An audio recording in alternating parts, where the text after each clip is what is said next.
should we talk about her story first of all, Kate? Well, yeah, I mean, I've got a copy of it here, and this is tissues at the ready time. So Laura said to her husband, "This isn't the body you fell in love with."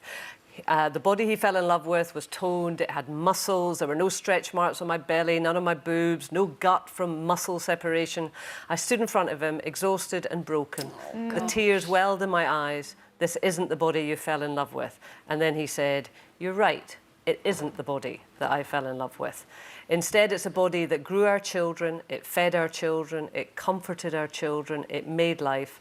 Your body is the one I fall in love with every day." So lovely. We're amping it up a bit. I didn't know what love was until I saw this body, and I found out all it could do. So thank you.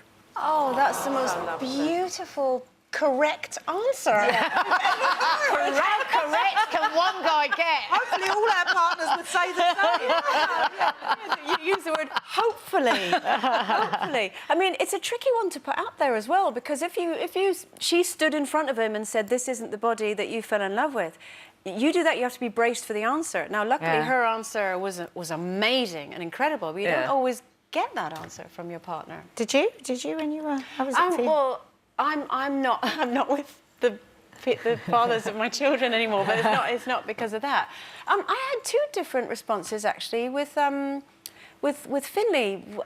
His dad wanted me to get in shape really quickly.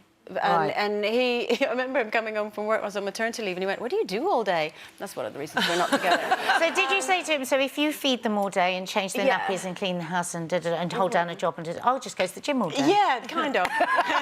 As I walked out the door with my bag in my arm. So I had that response, as in, couldn't quite get his head around, you know, that your body changes. Steve, Amy's dad, never had that at all, actually, but it was a bit more generous, I suppose. Yeah. And did that make a difference to you? Hugely, because you're so vulnerable and raw when you've just had a baby. I Literally. 4 stone with each Remember the baby. ring? Yeah,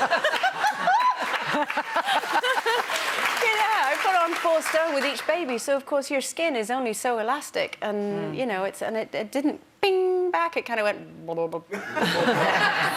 slowly back. So yeah, it does make a difference. But to a certain extent, I don't know if we should even allow this conversation, because surely if you're going to be married with somebody, have children with somebody, want to spend the rest of your life with somebody, you fall in love with a person, not a body. Yeah. You know, you don't marry a body.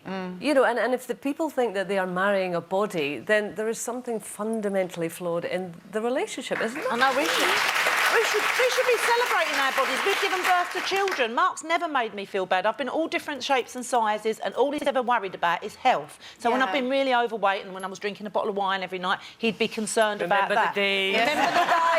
I remember them well. But never, like when I've put on weight, he's never ever given me a hard time. It's always been health reasons why he's wanted me to, like, cut down on the drinking. Well, I think it's really interesting that we all, you know, we did the whole body stories thing, and we were championing the fact that all our bodies tell a different story, which is brilliant for women, but not all men get the memo.